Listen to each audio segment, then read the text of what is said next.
오늘도 보러 와주셔서 감사합니다. 결혼하자 맹꽁아 예상 줄거리 시작합니다. 맹꽁이는 정주리의 차가운 반응에 입술을 깨물었지만 아무 말도 하지 않았습니다. 사고로 인해 정신이 혼란스러웠지만 정주리는 전혀 관심을 두지 않았습니다. 맹꽁이는 결국 아무 대답도 하지 않고 방으로 들어가려 했습니다. 그러나 정주리는 그녀를 가로막으며 싸늘한 표정으로 쏘아 붙였습니다. 왜 대답 안 해? 요즘 너 하는 행동 보니까 영 마음에 안 들어. 계약직 딱지 떼고 나니까 이제 대답도 안 하는 거야? 맹꽁이는 힘겹게 숨을 삼켰습니다.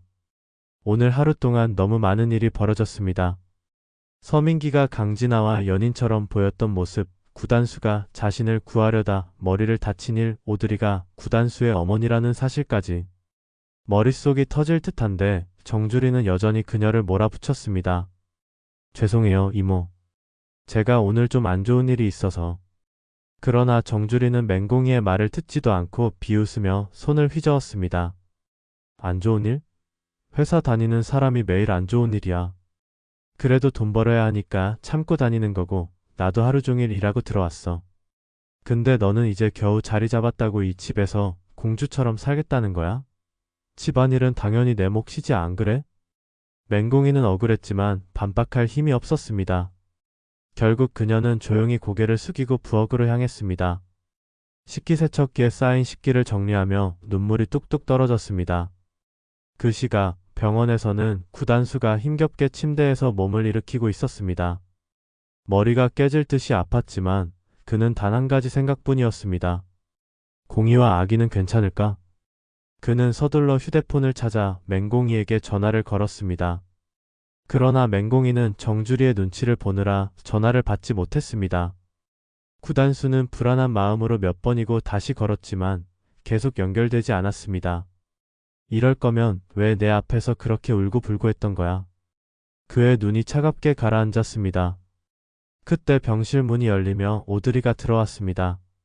구단수는 그녀를 보자마자 노골적으로 한숨을 내쉬었습니다. 왜 또 왔어요? 단수야, 엄마가. 그 입 좀 닫으라니까요. 엄마? 그런 소리 하지 마세요. 난 엄마라고 생각한 적 없으니까. 오드리는 애써 눈물을 참으며 다가가려 했지만 구단수는 차갑게 고개를 돌렸습니다. 제발 좀 꺼져요.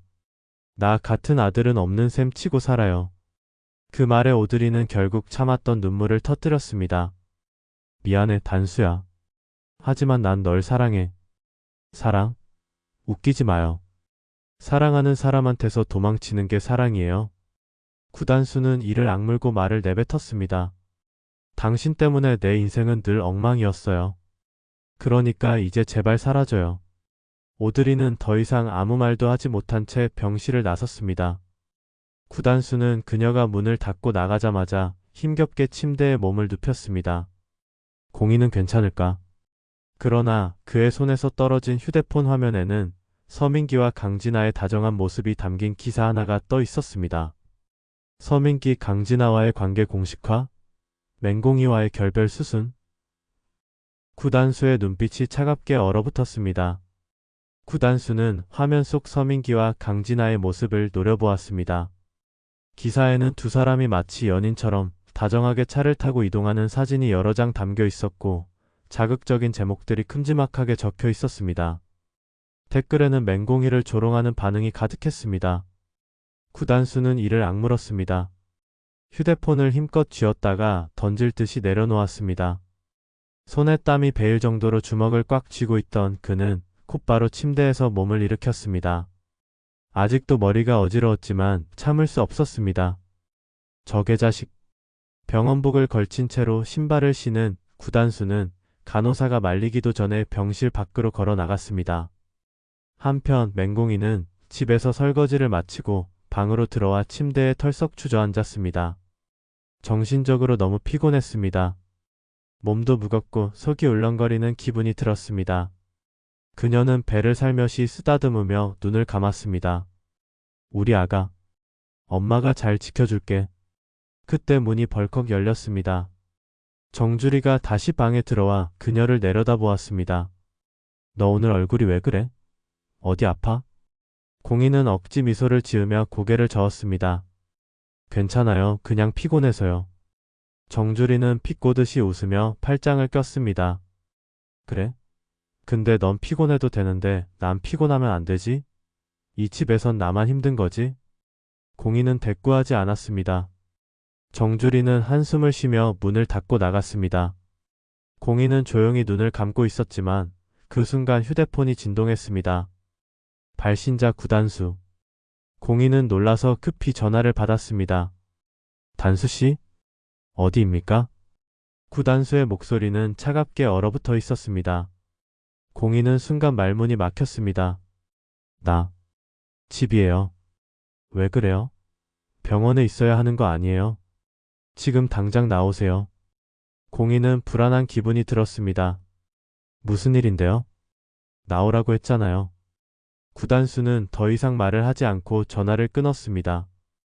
공인은 순간 망설였습니다. 하지만 그의 목소리에서 느껴지는 불길한 감정이 가슴을 죄어왔습니다. 결국 그녀는 가벼운 겉옷을 걸치고 집을 나섰습니다. 밖으로 나오자 저 멀리 병원복을 입은 채로 서 있는 구단수가 보였습니다. 그는 얼굴이 창백했지만 눈빛만큼은 날카롭게 빛나고 있었습니다. 공이가 다가가려는 순간 구단수가 먼저 걸어왔습니다. 그리고 그녀를 바라보며 입을 열었습니다. 서민기랑 다시 만나는 겁니까? 공이는 당황했습니다. 뭐라고요? 구단수는 휴대폰을 꺼내 그녀에게 들이밀었습니다. 기사화면 속 서민기와 강진아의 다정한 모습이 공이의 눈앞에 펼쳐졌습니다. 이거 보고도 아무렇지 않습니까? 공이는 눈을 질끈 감았다가 떴습니다. 아무렇지 않을 리가 없죠. 하지만 저는 저 사람들이랑 아무 상관없어요. 그러나 구단수는 차갑게 웃었습니다. 그래요? 그런데 왜 내 전화를 계속 안 받았습니까? 그건 이모가 옆에 있어서요. 핑계 대지 마세요. 구단수는 한 발짝 다가오며 나지막이 속삭였습니다. 당신 진짜 이런 인간들 때문에 내 앞에서 울었던 겁니까? 공인은 깜짝 놀라 뒤로 물러났습니다. 단수씨, 저 그런 게 아니라 난 당신이 그렇게 약한 줄 몰랐습니다. 구단수는 손을 턱에 올리며 한숨을 내쉬었습니다. 그딴 인간들 때문에 울 거면 차라리 나한테 울지 그랬습니까? 구단수의 목소리는 한층 더 낮아져 있었습니다. 맹공이는 그의 말에 가슴이 먹먹해졌지만 아무 말도 하지 못했습니다. 구단수는 공이를 뚫어지게 바라보다가 피식 웃으며 고개를 저었습니다. 됐습니다. 당신이 뭘 하든 난 더 이상 신경 쓰지 않겠습니다. 이 뒤에 이어질 내용은 구독과 알림 설정을 통해 확인해 주세요.